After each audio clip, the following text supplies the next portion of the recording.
మనకందరికీ తెలుసు, ఒకవేళ 2-3 పూటలు మనకి అన్నం లేకున్నా మనము బతకొచ్చు, కానీ నీళ్ళు లేకపోతే అది చాలా కష్టంగా ఉంటుంది. కానీ 3.5 సంవత్సరాల దాకా దేవుడు వర్షంని ఆపిండు.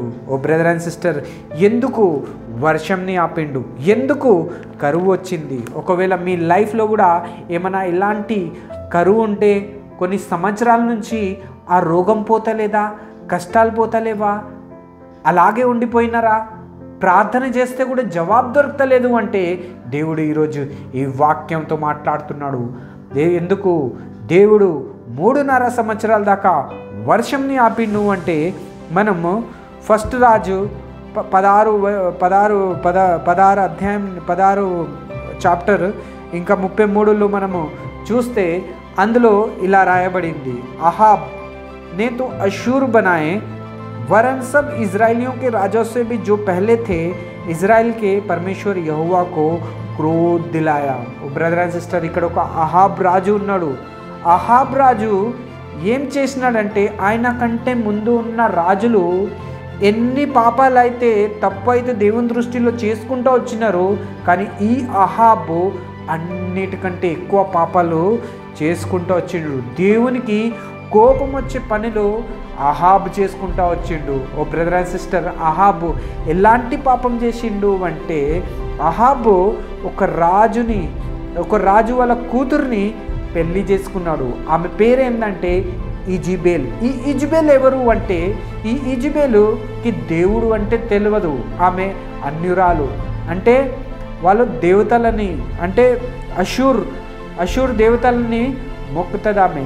ఆమె ఎప్పుడైతే పెళ్లి చేసుకుంటాడో అహాబు, ఆమెని ఇంటికైతే ఎప్పుడు తీసుకొని వస్తాడో, ఆమె ఇజ్రాయెల్ దేశానికి వస్తుంది. వచ్చినప్పుడు ఆ దేవతలని కూడా తీసుకొని వస్తుంది. ఆమె కూడా మొక్కుతుంది దేవతలకి. తర్వాత అహాబ్కి కూడా చెప్తుంది, నువ్వు కూడా నా దేవతలని మొక్కు అని. అప్పుడు అహాబ్కి చెప్తుంది, మందిరాన్ని కట్టు ఈ ఇజ్రాయెల్ దేశంలో అని. అప్పుడు అహాబ్ ఆ దేవతల గురించి మందిరాలని కడుతూ ఉన్నాడు. ఓ బ్రదర్ అండ్ సిస్టర్, ఎన్ని పాపాలు అయితే ఇంతకుముందు రాజులు చేసుకుంటూ వచ్చినారు, దానికంటే కూడా ఎక్కువ పాపాలు చేసుకుంటూ ఎవరు వచ్చిండు? అహాబ్ రాజు. ఓ బ్రదర్ అండ్ సిస్టర్, అహాబ్ ఇజ్రాయెల్కి రాజు, దేవునికి ఘనపరచాల, కానీ దేవుణ్ణి ఒక అమ్మాయి కోసం, ఒక అమ్మాయి ప్రేమలో పడి ఆ దేవుణ్ణి మర్చిపోయినాడు. ఓ బ్రదర్ అండ్ సిస్టర్, అందుకే దేవుడు అహాబ్ ప్రార్థనని వాళ్ళకి జవాబు ఇవ్వలేదు. అందుకే దేవుడు కరువుని పంపించిండు ఆ దేశానికి. ఎలాంటి కరువు అంటే నీళ్ళ కరువు పంపించిండు. 3.5 సంవత్సరాలు నీళ్ళు లేకుండా వాళ్ళు కష్టపడుతూ వచ్చినారు. ఓ బ్రదర్ అండ్ సిస్టర్, ఎందుకంటే దేవునికి కోపం వచ్చే పనులు వాళ్ళు చేసినారు.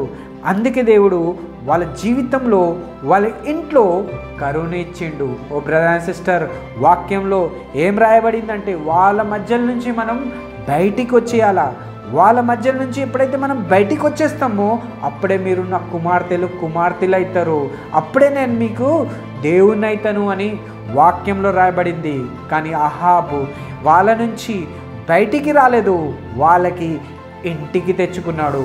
ఓ బ్రదర్ అండ్ సిస్టర్, ఇలాంటి పని ఒకవేళ విశ్వాసి అయి దేవుని నమ్ముకొని ఒకవేళ నువ్వు కూడా చేసి ఉంటే, దేవుడు ఈరోజు ఈ వాక్యంతో మాట్లాడుతున్నాడు. ఒకవేళ నువ్వు చేయలేదేమో, చేయాలని అనుకుంటున్నామో దేవుని బిడ్డ అయి ఉండి బ్యాప్టిజం తీసుకొని, అయితే దేవుడు ఈరోజు ఈ వాక్యంతో మాట్లాడుతున్నాడు. ఒకవేళ చేస్తే ఏం జరుగుతుంది అది కూడా దేవుడు ఇక్కడ మాట్లాడుతూ ఉన్నాడు. 3.5 సంవత్సరాల దాకా వాళ్ళకి నీళ్ళు దొరకలేదు. 3.5 సంవత్సరాల దాకా వాళ్ళు కరువుని చూసినారు. దేవుని సన్నిధి వాళ్ళ దగ్గర నుంచి దూరం అయిపోయింది. నీళ్ళ కోసం ఎంతో కష్టపడ్డాడు. మనకు 1 రోజు 2 రోజులు ఒకవేళ మంచి నీళ్ళు దొరకకపోతే మనం ఎంతో కష్టపడతాం.